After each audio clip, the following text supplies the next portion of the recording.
Hello दोस्तों, स्वागत है आप सभी का हमारे यूट्यूब चैनल पर। आज हम कुछ महत्वपूर्ण क्वेश्चनों को सॉल्व करेंगे जो बहुविकल्पीय रूप में आधारित हैं, जो परीक्षा की दृष्टि से बहुत ही महत्वपूर्ण हैं और लगभग सभी परीक्षाओं में बार-बार क्वेश्चन पूछे जाते हैं।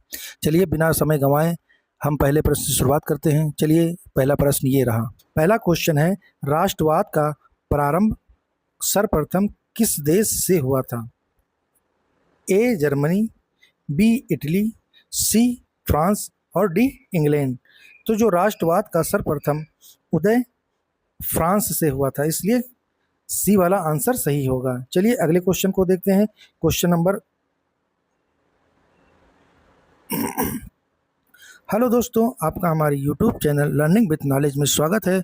आज हम कक्षा 10 के सामाजिक विषय इतिहास के 50 क्वेश्चनों को सॉल्व करेंगे जो बहुविकल्पीय रूप में आधारित हैं। चलिए हम पहले क्वेश्चन से शुरुआत करते हैं। पहला क्वेश्चन हमारा क्या कह रहा है? पहला क्वेश्चन है, राष्ट्रवाद का प्रारंभ सर्वप्रथम किस देश से हुआ? का जर्मनी, खा इटली, गा फ्रांस और घा इंग्लैंड। तो राष्ट्रवाद का प्रारंभ सर्वप्रथम फ्रांस से हुआ था, इसलिए का वाला आंसर सही होगा। चलिए इसके बारे में पढ़ते हैं, क्या कहा गया है। राष्ट्रवाद की पहली स्पष्ट अभिव्यक्ति 1789 में फ्रांसीसी क्रांति के साथ हुई थी। चलिए अगले को देखते हैं। Question number 2। क्वेश्चन नंबर 2 क्या कहता है? यंग इटली सोसाइटी का संस्थापक कौन था? का गैरीबाल्डी, खा बिस्मार्क, गा काउर और घा मेजनी मैथ्सनी थे।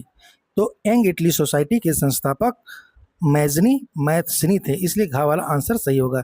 चलिए इसके बारे में पढ़ते हैं, क्या कहा गया है। जूसेप्पे मेजनी ने 1831 में मार्सिले में यंग इटली नामक गुप्त संगठन की स्थापना की थी। चलिए अगले क्वेश्चन को देखते हैं। अगला क्वेश्चन है, फ्रांस की क्रांति कब हुई थी?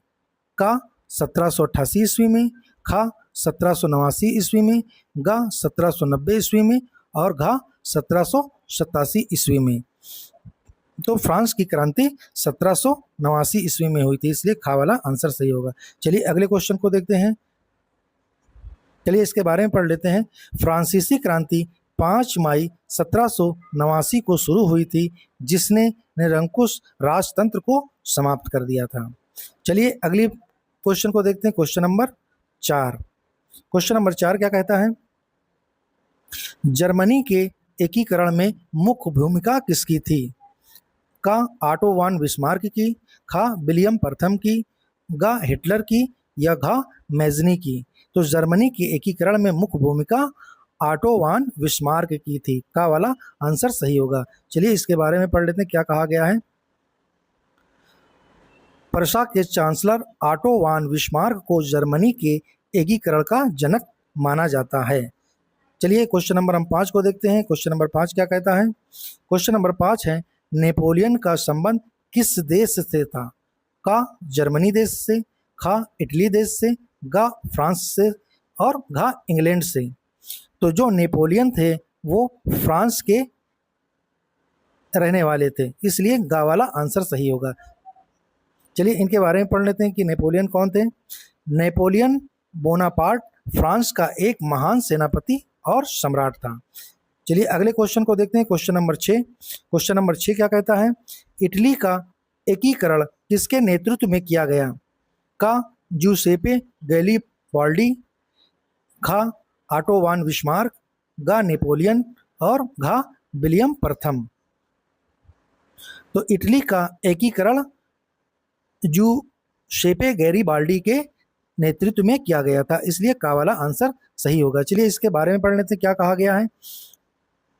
गैरीबाल्डी ने इटली के एकीकरण में अपनी लाल कुर्ती या रेड शर्ट सेना के साथ महत्वपूर्ण भूमिका निभा रहे थे।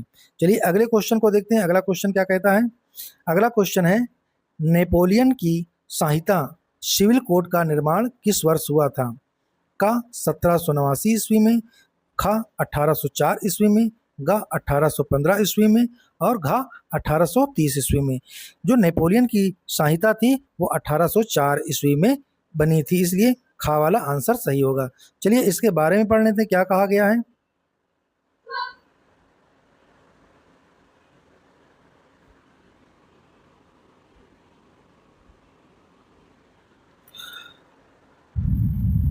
1804 की नागरिक संहिता, जिसे नेपोलियन कोड भी कहा जाता है, ने जन्म के आधारित विशेष अधिकार समाप्त कर दिए थे। चलिए अगले क्वेश्चन को देखते हैं। अगला क्वेश्चन क्या कहता है। अगला क्वेश्चन है वियना कांग्रेस 1815 की मेजबानी किसने की थी। का डुयूक मेटरनिक ने, खा बिस्मार्क ने, गा नेपोलियन ने, या घा विलियम प्रथम ने। तो वियना कांग्रेस 1815 की मेजबानी डुयूक मेटरनिक ने की थी, इसलिए का वाला आंसर सही होगा। चलिए अगले क्वेश्चन को इसके बारे में पढ़ लेते हैं क्या कहा गया है।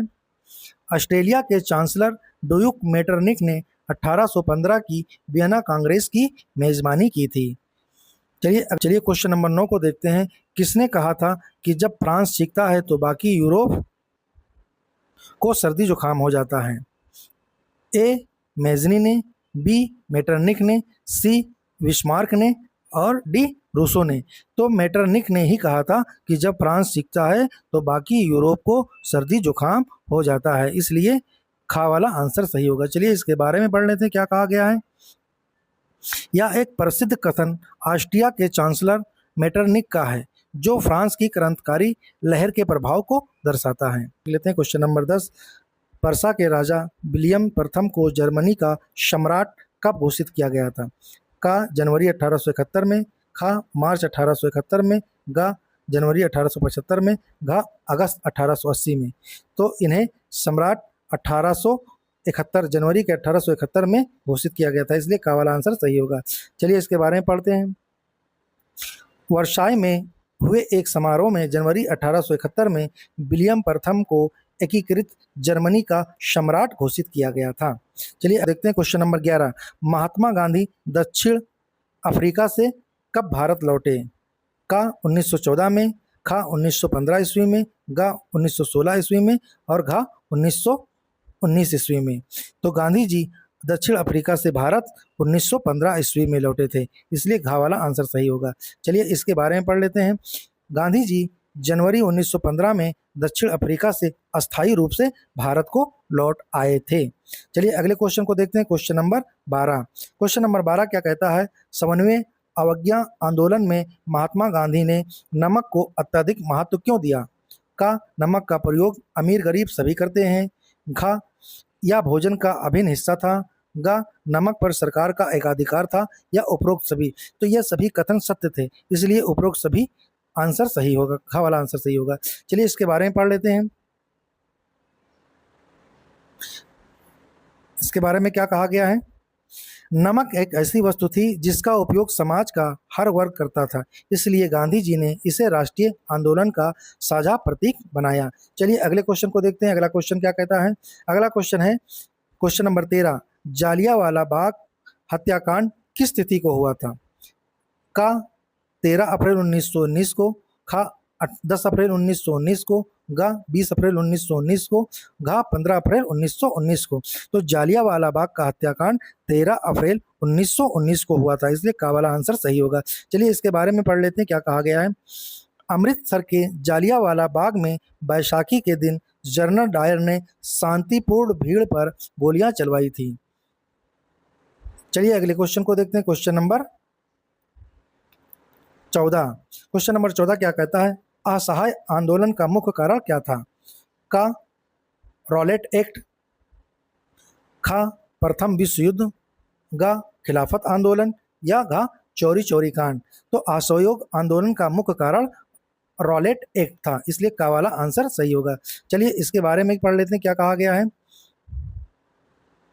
रॉलेट एक्ट के विरोध और जालियांवाला बाग हत्याकांड के न्याय के लिए गांधी जी ने असहयोग आंदोलन शुरू किया था। चलिए अगले क्वेश्चन को पढ़ते हैं। Question number 15। क्वेश्चन नंबर 15 है हिंद स्वराज पुस्तक के लेखक कौन थे। का सुभाष चंद्र बोस, खा बाल गंगाधर तिलक, गा महात्मा गांधी और घा जवाहरलाल नेहरू। तो जो हिंद स्वराज पुस्तक थी उसके लेखक महात्मा गांधी जी थे, इसलिए गा वाला आंसर सही होगा। चलिए इसके बारे में पढ़ लेते हैं। महात्मा गांधी ने 1909 में हिंद स्वराज नामक पुस्तक लिखी थी?